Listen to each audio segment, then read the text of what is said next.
Welcome to the Lonely Marketers podcast. In this episode, I'm joined by Owen Beynon, the senior audiovisual exec at Meet. Owen works with Glenn Southam, our chairman and the godfather, founder of TLM. So no pressure on me and Owen to make this a good one. Owen used to be a videographer in the film industry and decided to leave the chaotic and unpredictable nature of that industry for the chaotic and unpredictable nature of recruitment marketing, but with a nice 9-to-5 routine. We talk about parallels between the film industry and recruitment marketing. Surprisingly, there are a few. The future of video in recruitment, the pitfalls of attempting to go viral, and in Owen's words, how to stay weird, but keep your creative spark. Let's get listening. Okay, we're recording, so I feel I can crop out any randomness I say at the start. What she'll usually do is use it as a part of a blooper thing that she kindly puts together. Which is most embarrassing, given you, Owen, have already experienced my technical abilities in trying to get this podcast up and running.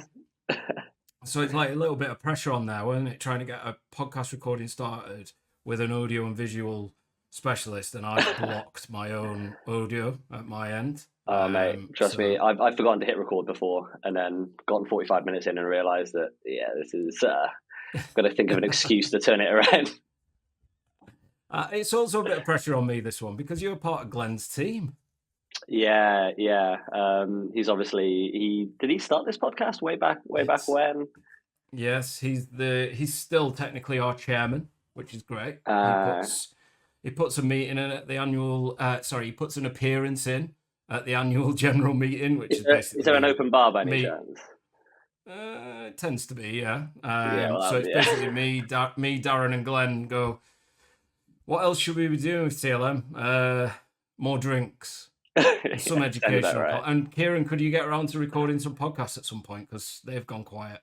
But yeah, Glenn started this at the start of lockdown and brought loads of recruitment marketers together to share challenges and advice with each other. And obviously, the WhatsApp group went from strength to strength. And I think we've commented on this in the past that he's done a great job at creating a community, and I think it helps many people weekly with advice and opinions. So if anyone 100%. Listening to this is not in the TLM WhatsApp group and you are a recruitment marketer, go to LinkedIn, find our page and join us. If you're a recruiter or anyone else, you're not welcome. You keep trying to get in, but unfortunately it's a safe space for recruitment marketers, so don't take offense, find your own group. Owen, so thanks for joining us. I'm going to go straight into a question about our industry because it is weird. We talk about it all the time. You are fortunate enough to have experienced life outside of recruitment marketing. So let's get into what you see as the big differences. Why is it so weird? Do you know what? So I spent 10 years in the film industry prior to somehow falling into recruitment marketing. And there are actually so many parallels that I draw between the two. Like the word I hear most in recruitment is pivot, the ability to sort of stay agile and move when things aren't right, or when the market slows, or when macroeconomic factors have an impact in whatever market you're working in. And the film industry is the exact same way. Okay. You got a 5-day scheduled shoot. It rains on a Thursday. And all of a sudden, you're 8 hours behind, and you've got to move things around. And I think that's the biggest parallel I can draw. I mean, for me, the biggest difference is I was a freelancer for 10 years. The reason I took the job at Meet was so I could sit on a table with people again. So I could have a beer at 5:30 or 5 or 4:30, depending on the day, or what the weather's like outside. But yeah, I think the other difference is, for me especially, is connecting with people who aren't necessarily within my area of expertise. And I'm very specialist in what I do. As a filmmaker, videographer, senior audiovisual executive, and it's sort of, it's having to develop the ability to cross those boundaries and sort of talk about topics and insights that matter to both of us from a place that you may not be particularly au fait with in terms of the verbiage and things like that. Yeah, that's really interesting because I think the filmmaking industry is quite, you know, everyone knows what it is, but people probably don't think of it as a day job. There's two interesting things. The similarities. Usually, people answer that question with, "Yeah, it's just so different. You know, we Yeah, expect it to be different, but it's strange. There's this, there's that." Actually, you're coming from a place of there is similarities to what you've done before. The other interesting thing is the I think a lot of people in the sector see it as especially if you're not sales, not recruitment, it is a 9 to 5, a bit of fluff around the edges in terms of actual working hours yeah. these days. But you actually wanted that. You wanted to get something a bit more normal as such, rather than working whatever times were required. Yeah, 100%. So in 2019, I think I worked out I slept in my own bed maybe 60 days of the year, which was savage. It was like it was burnout central, and I think we've all been through it. You know, we will get to a point in our careers, in our job, or even with hobbies, where you get to a point when it's, Yeah. oh man, I'm just burnt out now. And what I really missed is I played sports my entire life, and I really miss being in a situation where I could finish work and just go to the pub with some people that I'm really like comfortable with and talk about things that Yeah. didn't happen between the hours of 9 to 5. Do you know what I mean? And for me, that was the big draw back into, you know, the world of sort of corporate work. Yeah. And then I met Glenn, and Glenn's like he's a decent persuader, so stuck Yeah. me in his team, and 2 years later, can't believe it's been 2 years now. It's wild. Here we are. Yeah. So obviously 2 years into the role, a promotion, what, halfway through that or a year into it? Yeah, about a year in. Yeah, so obviously doing good things. Glenn knows what he's doing and knows how to do recruitment marketing in a Yeah, differentiated way. So it was no surprise to see he had specialists like yourself within the team. He's building a team knowing what's needed to hundred set percent. meet apart from competitors and other recruitment.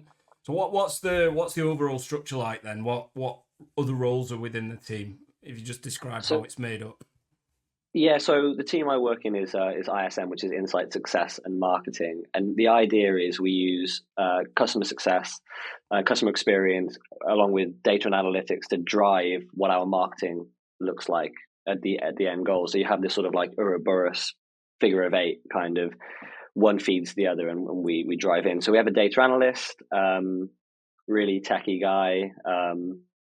You could say who scored the winner of a 1978 FA Cup final. He'll pluck it out of the air. He's one of those kind of guys. Yeah, Um, and started we kind of, oh mate, he absolutely lives for it. Great. I can imagine great at a pub quiz, like unreal at a pub quiz. But we sort of like we use his data to inform a lot of what we're doing, sort of from the community facing side of things. Yeah, Whether it's looking at markets that are hot, where in the drug cycle are we seeing most of our placements being at the moment, and how do we, cater to that from a marketing standpoint? Whether it's sort of tailored podcasts, we've got a LinkedIn Live event actually later today. me too, actually, and it's about video. Yeah, it's so nerve Do wracking, you isn't it? fancy doing that instead of me? Just jumping in, swap them over, but it's sort of, it's twofold. It's using those insights to deliver marketing at points that are really hot at the moment. And the other thing is, and I think this is what Glenn sort of prides himself on, and we really pride ourselves on, is sort of being, an industry voice and sort of educating the wider community around life sciences. I mean, the industry is so big. A Yeah, CRO is going to have a completely different knowledge set to a medical writer or a healthcare comms writer, and it's sort of bridging those gaps and making the community feel like a community. Whether yeah, it's through our podcasts or we have a new show I do with Emily, our content writer. Um, we try to have a little bit of fun with it as well, because yeah, yeah. why not? Humanize it, right?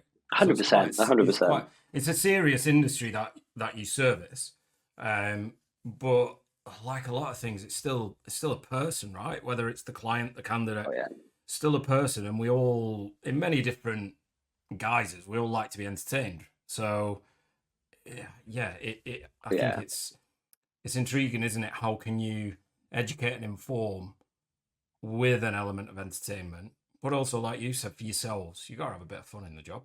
Oh, 100%, 100%. I came into this job, A, knowing nothing about recruitment, and B, knowing nothing about life sciences. I mean, like, outside of having the vaccines, excuse me, outside of having the vaccines, that was probably my first, like, being aware that the life sciences market exists. I know about big pharma and stuff like that, but being Yeah, sort of, understanding what the drug life cycle is, and and things like that. So I was really coming in with just a filmmaking background, and sort yeah, of like, I can make you a fantastic film. I can make things look pretty. I can make things sound good.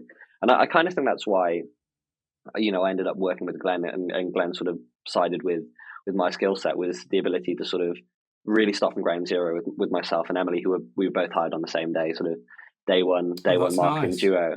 Yeah, it was really cool. We just had our 2 years work anniversary last Thursday, which was wild. 2 years has flown by. But yeah, I think it was the idea that we could build from the ground up with Georgie, who was my marketing manager back then, and just sort Yeah, of really molding it into something that we could truly say was our own, and it was going to be completely different from a lot of what other life science recruitment companies are doing at the moment. Purely yeah. because I'm not a marketer, don't have a marketing background, just make films, and Emily was very much I think, a content yeah. writer. So set, led by someone who's been there and done it several times over, but at the same time has the vision to realize we're going to need these niche specialists, but let's get people in without any preconceived ideas of what recruitment marketing for Yeah, a recruitment agency involves. I think that's obviously uh, a wise move, and it you can see by the content you guys create that it's impressive stuff, and it's not like carbon copy recruitment marketing. Let's put it that way. I think you know a structure of a marketing theme where you've got someone who's a bit of a visionary leadership. I think Glenn would admit, a bit like me, generalist, jack of all trades, master yeah, of a yeah. couple. I think building a team like that from the outside looking in, that's like dream ticket as a marketing leader to have that specialist skill set. How does it work in practice though? Is there an element of you sit over here and you focus on that? Or is everyone with skill sets brought together to talk about the strategy and what we're doing? Is it enabling you to learn more about marketing as such? Yeah, I mean, I talk about sort of where my future in quote unquote marketing is going to go, and sort of how I want to broaden my skill set. But in terms of like the day to day build up of what we do, I think the best thing about being in the position that we're in right now is, we have that sort of direct contact with our C suite, and sort of understanding what the vision of the company is, and just having that idea of, where the ship is headed really helps us Yeah, develop that content. And I think the great thing about the team that we work in is the fact that, Glenn will say, I'm a weird dude. I like to think outside the box. I like to do me. yeah. Do you know what I mean? And And you allowing give me them to sort of license to do that. 100%, yeah. Like, some ideas are a big no. Um, some ideas are, Go yeah, on, okay, let's go write. on. Share. Can you share a big no? Can you give us an I wanted example of to. an idea where Glenn's when, turned around and said, "Owen, no." so when I started the company, we went through a rebrand. We had a new logo and stuff, and I wanted to do like an office-esque skit where I was chasing our COO around for a little bit, trying to get him to comment on the changes of the company, with him just sort of powering me off a little bit. That was very much I don't think he's got time for that, and I'm like, okay, I see what you're saying, very It's like politely. 5 minutes. Yeah, just five. Just let me run around the office with a camera. But yeah, no, like I think that's the great thing about what we are. Like, both me and Emily are very sort of we are very creative people. We come from incredibly creative backgrounds in just by the nature of the work that we've done previous, and allowing that to filter through into what we're doing is amazing. Like, my whole thing when I joined the company, my vision was to tell stories, and not Yeah, necessarily the stories of meat recruitment. About 6 months in, and realizing that the work that people that we're placing are doing is work that could ultimately affect the lives of millions and millions of people. I mean, there was a breakthrough in the Parkinson's drug not that long ago, Alzheimer's. We're on the brink of creating something that may be able to combat a disease that destroys families, destroys lives, and being able to tell the stories of those people, I think is by far the most important thing that I can do in my time with the company, is really sort of put a spotlight on those guys and maybe give those guys sort of the flowers that they deserve within the community. I think that's by far the yeah. I think there's a cliche in recruitment, like why would you do recruitment? A lot of people default to, well, it's changing people's lives. It's it's giving them a job that might result in them earning more money and all that stuff. And it's true, don't get me wrong, but I think servicing an industry like life sciences, pharma, genuinely is, isn't it? It's like it is making a difference to whether it's how long people live or the quality of life they have with the family. I think you can definitely attach working in recruitment service in that sector with genuine I don't know what the word is, like just being, it's bordering on altruistic, although it's still for commercial gain. It's just showing humans being humans, right? I mean, ultimately we're all pulling for the same thing. It's just that some of the people who are pulling in that direction are ridiculously intelligent, ridiculously talented, and have the opportunity to really sort of, I don't want to say change the world because it sounds so corny, but like no, but but if you place some like you said genius into a role that empowers them and gives them freedom, much like you're giving your role, give them that scope, they could develop the next I wouldn't say cure, I don't know enough about it, but something that prolongs the lifespan of someone who's diagnosed with Parkinson's. 100%. That's got to be rewarding. And I think we don't really realize how many of those stories are out there. I think that's the big focus moving into H2 and as we move into 2025 is to really sort of uncover those stories and really put a focus on telling them and sharing those experiences, and getting the community to talk to each other. I think is a big part of what we'd really like to do, moving forward. So as a recruitment company then, and ironically what I've just said about people in other sectors or recruitment of other sectors that say we're changing people's lives, there is still a truth behind that. Do you think more recruitment agency marketing teams should be focusing on telling the stories of the people, as opposed to what we've done by default is when we think of storytelling, it's a commercial case study about how many placements we made? Listen, I mean, bottom line, we're always going to be a sales company, right? Like, the more placements people do, the better we get paid. It's as simple as that.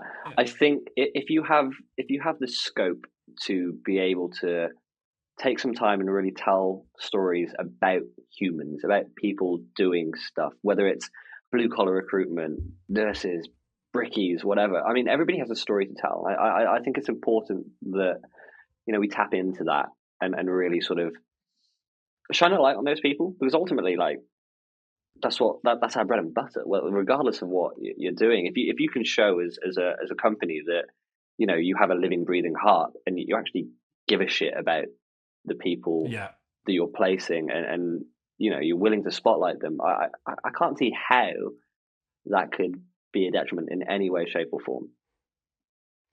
Yes, I think this isn't just recruitment marketing. As marketing as an industry is. I personally feel it's coming out of what's the best way to describe it? Forced work due to what we can measure. And what I mean by that is over the 15 years, 15 years I've done recruitment marketing in one capacity or another. I still consider myself a recruitment marketer, even though I work for a software company now. It's still the recruitment sector. I think you tend to get pushed to do work that can be measured. It's not always the right work to do. So telling a story and putting the effort into creating these, let's still call them case studies, but informative pieces around someone within the sector, it actually becomes really hard to measure quantifiably what that provides in return, versus doing some pay-per-click advertising that someone can click on and go, they resulted in a placement. I think we're coming out of that now, and it's a job of a marketer to tell our own stories within that. Marketing isn't just about the trackable stuff. And that's where I see more roles being created, which is great, within marketing teams that are like yours. Um, because I think the medium offers itself or lends itself really well to telling stories, right? Yeah, yeah, And it's a bridge we like the marketing leaders as such have got to overcome in being able to fight that battle internally to say, look, we're doing some really creative work here. It's gonna make a difference. I can't tell you in pounds and pence how many placements it makes a month. But I think we're turning that corner after spending a decade saying it's about proving ROI. I think we're now moving on from that to say we'll prove ROI where we can, but use your gut around this. We're differentiating yeah. ourselves by creating this form of media. So, question for you with that in mind. How valuable is audio and video production to a recruitment company? And how Um, do you see it progressing? You're different right now. You as an individual, but you as a team have got that resource. More of it's required, in my opinion. But where do you see it going? Is it going to be more widely adopted, or is there going to be a reluctance to adopt? oh, listen, video is man. You scroll down LinkedIn at the moment. Mhm. Video is the medium in which people are most easily engaged. I mean, you look at TikTok, Yeah, you look at yeah, Instagram Reels. I mean, I think we're about 6 months away from LinkedIn becoming a form of that. Um, and I think I don't think there's a reluctance to pick it up and run with it, because I think, like you're saying, marketing, and I don't have the experience that yourself or Glenn or any marketer has, but that it does feel like there's that sort of evolution of what that is now. And I think you'll see more and more specialist people like me moving into these roles, because there is going to be an appetite for it. And hmm um, I think eventually there will be some level of monetization around it, and all sorts. I really do think that this will be the medium in which we truly see marketing sort of explode, even in recruitment marketing.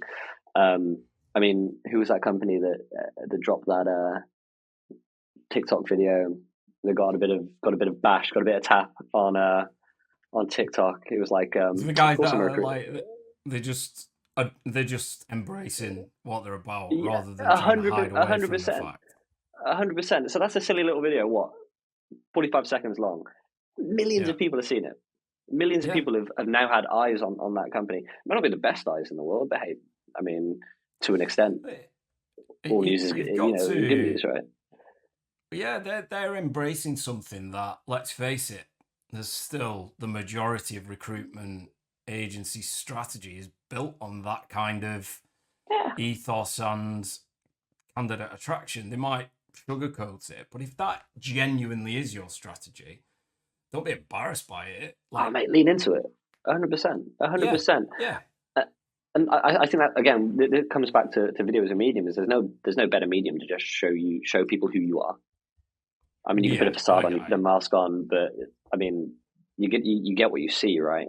Um, yeah. so yeah, It's I like, think especially as like platforms like LinkedIn evolve to better incorporate video, and it's, I'm sure we'll see more social platforms that embrace video in different ways. But I just, yeah, I think we're getting a glimpse now of what the next 5 years of marketing will look like in terms of what content will look like. yeah, you can't the pandemic for all its like problems that arose from it, obviously global problems. It forced many people who probably wouldn't want to be on a camera, wouldn't want to be doing video calls, to just default to it. So uh, it's weird. The webinar I'm doing later, we're talking about why, like, just get over it. You're doing it anyway. You're going on videos to chat to Yeah, people. So if you as a recruiter can't get your head around why that is beneficial for you to create some content yourself, and it's perfectly doable for anyone, um, you're probably going to get left behind. That's quite a bold statement, but I think it's true. yeah, Um, I think if I've seen videos of someone, if I then get on a video call or even an old-fashioned phone call, I feel like I've got a little bit more awareness about who they are and what they do. Yeah, And I've had that 100%. feedback myself. I don't create tons of content, but I create enough that people know what I sound like before they speak to me in person. And that always tends to make that first in-person meeting or that first actual conversation a lot easier. Yeah, 100%. And I think sort of, you know, with the way we're going to sort of like advertise jobs now, and sort of that's your initial like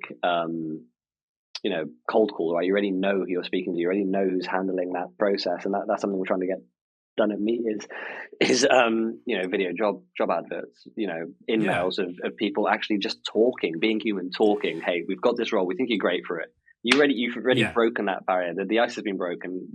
And then when you finally speak on the phone, it's going to be so much softer, so much easier to just relate to that person on the other end of that call. Yeah. It feels more like a continuation than a start from scratch. It just kind of moving on and let you comment on other marketing tactics, strategies. Just I like this question because sometimes it throws stuff up that I would be thinking, oh, weird. I think that's really good, but I get it. So what are you seeing other recruitment companies do or recruitment marketers do that you just think is an ultimate waste of time? And you think, God, you're putting effort into this, and you're just barking up the wrong tree. What's the movement? Let's phrase it as that. You just think you'll realize sooner or later that this is shit. Listen, for me, it's trying to go viral. I need to create a clip that is going to go viral. It's so forced, and people can tell. Like, people aren't stupid. Like, we know you're putting something on. It's a facade just to sort of hit this arbitrary number that's going to go up. Doesn't necessarily mean the line goes up. It just means more people have seen it, right? This idea that I need to create a 15-second clip that's so wild, so out there, that's going to pop, and people are going to see it. Well, cool. What does that mean? What does that actually do? What does that do for you other than seeing the fact that more people are going to see you?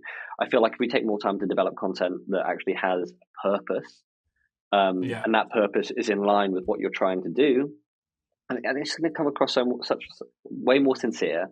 And who knows? You might hit gold and you might pop off, and it might be something that does go viral. But I think this idea that, like, I need to create a viral video, or this idea that, hey, you need to be able to make a viral video for me, I need to see this view count hit a certain number, doesn't really mean anything. Those numbers are so arbitrary. Objective. 100%. And you set off trying to achieve something that, but in its very nature, isn't going to get genuine results. It's going to get. I don't particularly like the phrase vanity metrics, because I think if it's the right people, it's right. It's good. It's a good measure.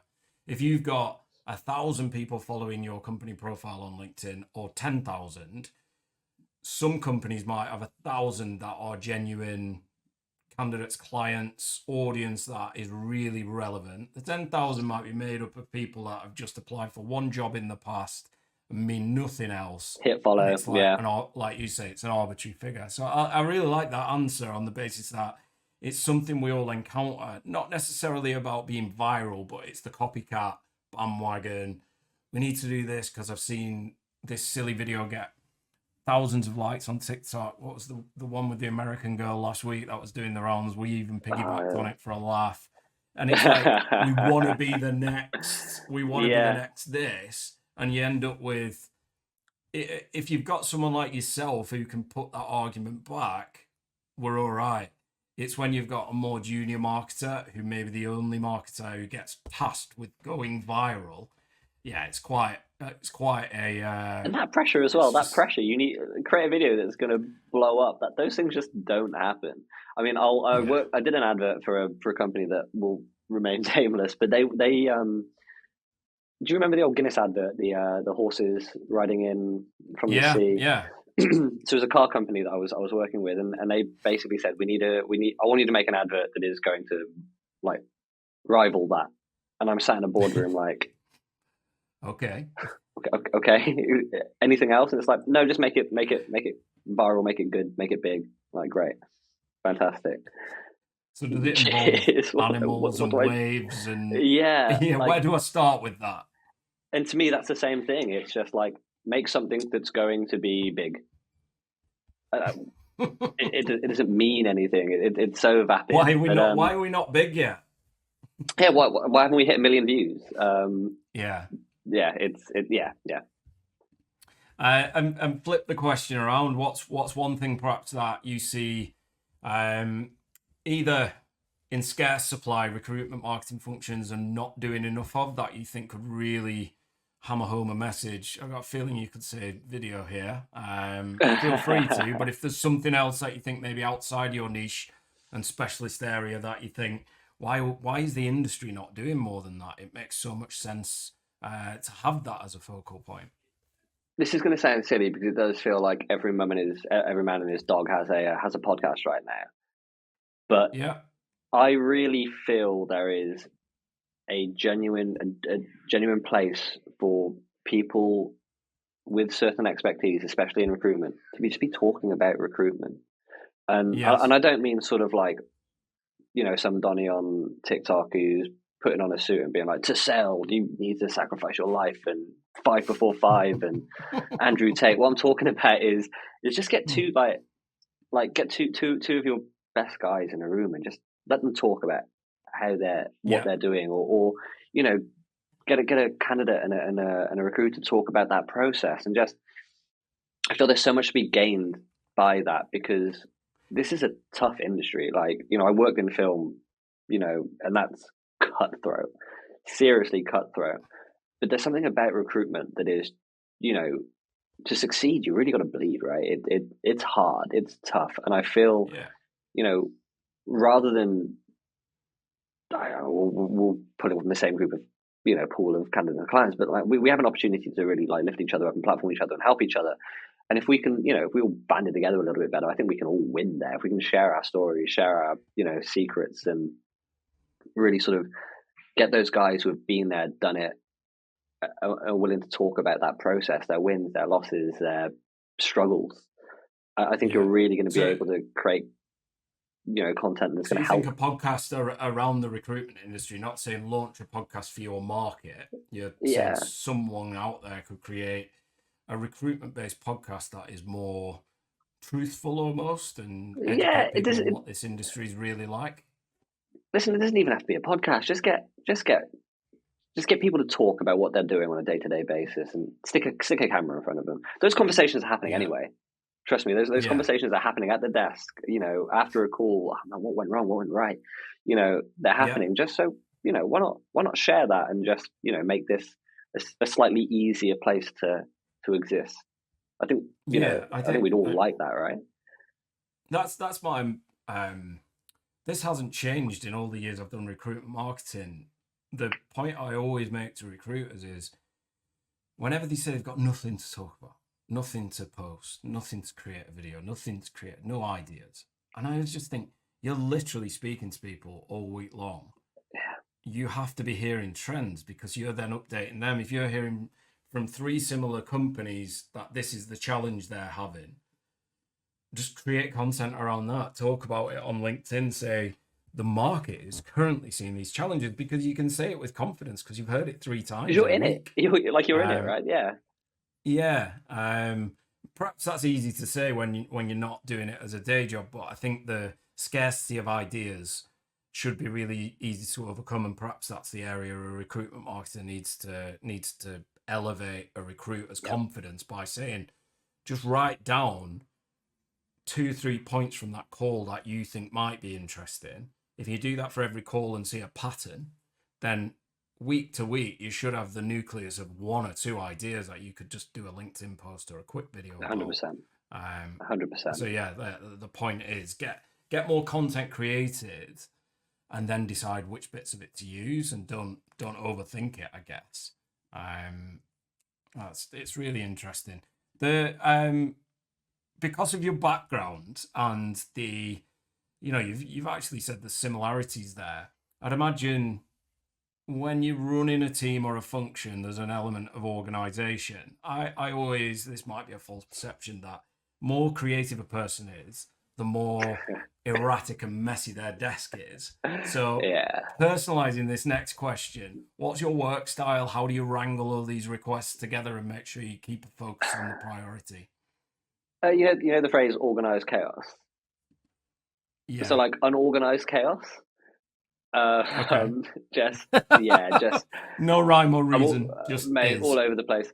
Nah, you know, I'm project to project at me, and that, you know, that really helps me sort of keep on track. Like when I was I really felt for my PA when I was in the film industry, because that poor girl had to really rein me in and just be like, you know, you've got a meeting now, and I'm like, oh, okay, Oh, I'll just jump on Zoom and everything will be fine.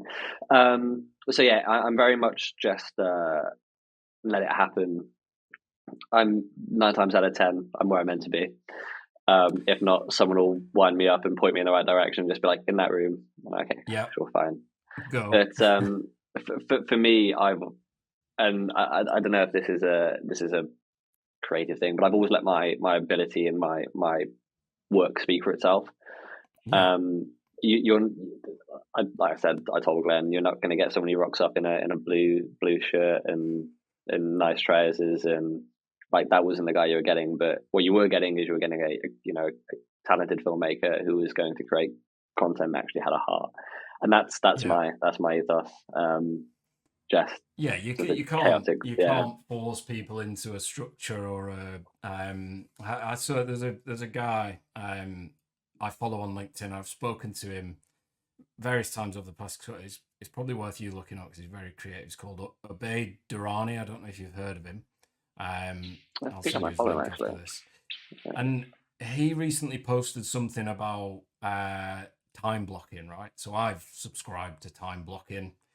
I just can't do it. I've tried to block my calendar off and say, I'm going to do this at this time. And he posted recently about a similar struggle he's had. And what he's come to the conclusion is that's fine if you are in a really structured role, but creative people can't be creative at the time even someone else or themselves decide. Monday morning at 10 o'clock, between 10 and 11, I'm going to do this creative piece of work.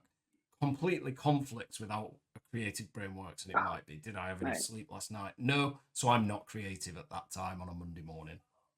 Can't plan for that, can you? I mean, on sets, like as a director, it was just I need to make sure stories being told, things look good, and even things look good was Yeah, down to my director of photography. I had a yeah, producer who would make sure people where they need to be. I had a first assistant director who was, you know, the time master, making sure that everything's running on clockwork. All I had to do was be creative. Does that look good? yeah, Yeah. Are you giving me the right delivery? Yeah, fine, cool. Now I'm in a role where I'm like, I don't have that, and it was a difficult adjustment to start with. But I think again, it boils down to Glenn and the leadership at Meet, and sort of just allowing me to sort of work in the way that I want to. yeah. It's we found a nice little happy compromise where they let me be weird, and as long as I'm weird on time and I'm being weird in the right place, we're all good. Weird and on time 9 times out of 10, and we'll all Yeah, get I'll take along. that. I'll Yeah, take that. Yeah, that's a good compromise, a nice middle ground. I've got quick fire questions we finish on, which are always the most fun. I've got nice. one final proper question.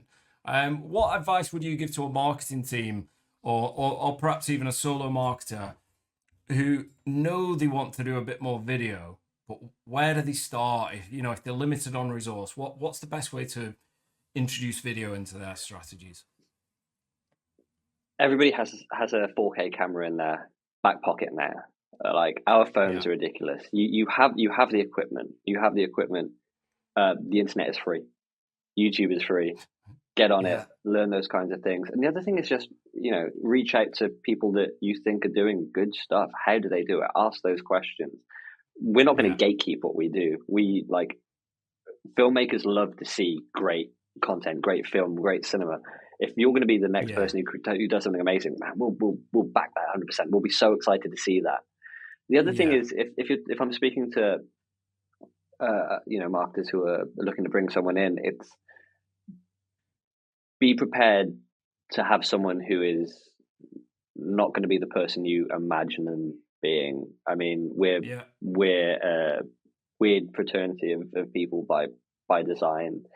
Um, give them that space to do what they do best. I mean, Yeah. we study for years, and we learn all the nuances of filmmaking and the craft. Allow us to put that into practice, and I promise you, those results you'll see will be better than some cookie cutter.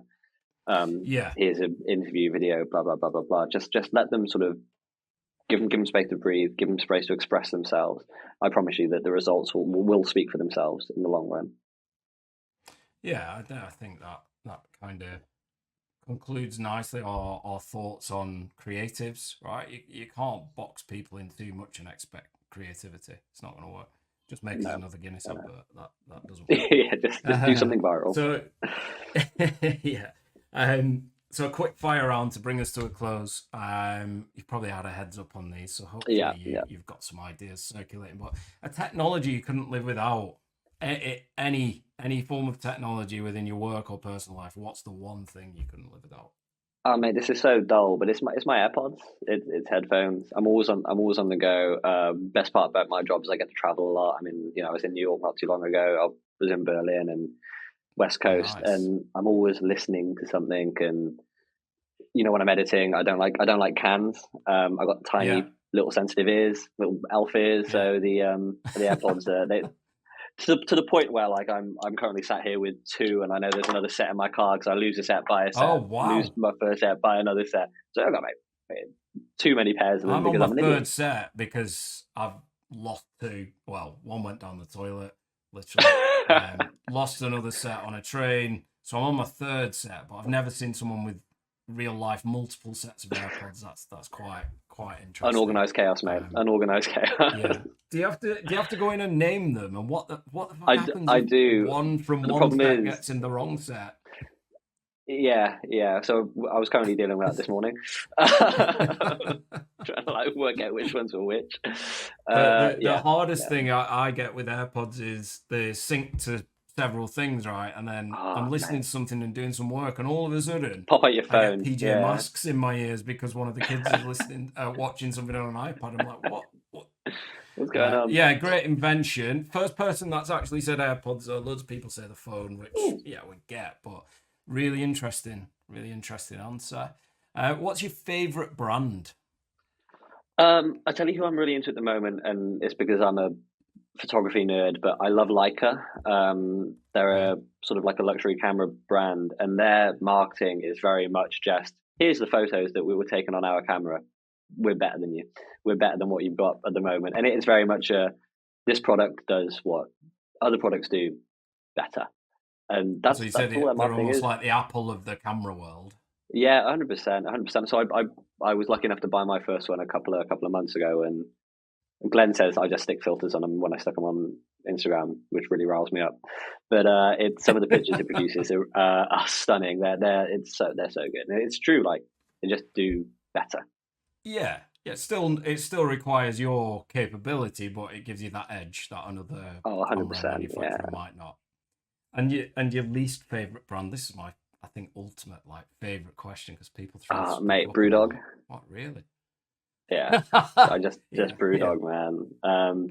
yeah. I You know, saw, any believe company. it or not, I saw someone over the weekend with the BrewDog logo tattoo, and I was just like, Oh no, that's like why? permanent. They're for Why? They're for always. Yeah, I I mean, don't some know. people probably see it and don't realize it's just the dog part of it. Some people probably don't Yeah, realize it's BrewDog's logo because it didn't say BrewDog, but I recognized it straight away. And I was yeah, just like, wow, like yeah. strange I've just anyway. But never given the everything else. Yeah, I yeah, just I really struggle with like the whole punk thing. yeah, You know, and then contrived. yeah, and it's sort of like Black Flag weren't singing about this. Do you know what I mean? Yeah, Yeah, it's tough. It's I tricky. thought I'm with you on that one. I don't know much about the camera brand, but I know enough about BrewDog to share your opinion. And last but not least, what's your favourite swear word? I got a few, but I play a lot of cricket. and I talk a little bit too much. Yeah, I talk a bit too much, and so you're into your sledging. Yeah, a little bit. I have short man syndrome, like serious short man syndrome. Standing at a towering 5 foot. I want to say 5'7". That's a lie, but we'll go with 5'7". But I got called a cockwomble the other day, and I was like, yeah, I enjoy that. Cockwomble's a good one. Yeah. Cockwomble. So someone called you that during a game of cricket? Yeah. You know the worst thing that's ever happened? Mate, so the worst thing that's ever put me off my game was someone came up to me, looked me up and down and went, you know what, you look like your mum wears Lonsdale. I was just so taken out of my game. And it's like, I have no idea. I mean, she does. She's a tiny, small Asian lady. Like, she does wear Lonsdale. Like, I don't know, what do you want me to do? That's quite the insult. I've seen a meme, a viral, semi-viral, speaking about that. It's probably in my echo chamber, but Tommy Robinson wears Lonsdale, and that always cracks me up whenever I hear that one. But your mum looks like that my favourite. Savage, right? Yeah, that's brutal. My favourite cricket sledged was, I don't particularly like him nowadays, but Ian Botham back in the day. Can't remember the opposing player, but it would have been an Australian. And as he walks to the wicket, he says, "Oh, how's your wife and my kids?" And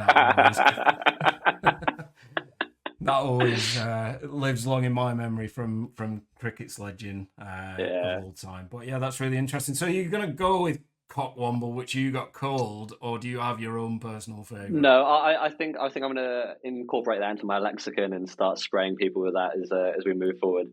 Not this weekend, I'll be in Italy, but next weekend somebody will be getting in and there'll be a cockwomble. If you called it someone in Italy, they'd just be totally confused. 100%. On a cricket pitch or on a cricket pitch or in a workplace, we're all right with it. Yeah.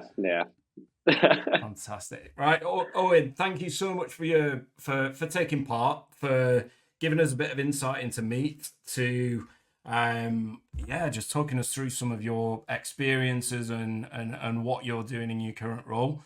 I think this will be a really well listened to episode, just on the basis that niche specialism, and it's something people are looking into. Happy for people to connect with you on LinkedIn, to follow your content and see what's going on. 100%. Come see what we're doing at Meet and engage with us. Reach out to us. We love to hear it. Thank you for listening to the Lonely Marketers podcast. If you would like to join like-minded recruitment marketers in our WhatsApp group, visit the LinkedIn page and scan the QR code in the banner. This podcast is created by the team at Pager. For more information about how Pager can help build personal brands for your recruiters and scale your content distribution efforts, visit pager.co. PAIGER.co. You can find me on LinkedIn if you'd like to connect for more content about recruitment marketing.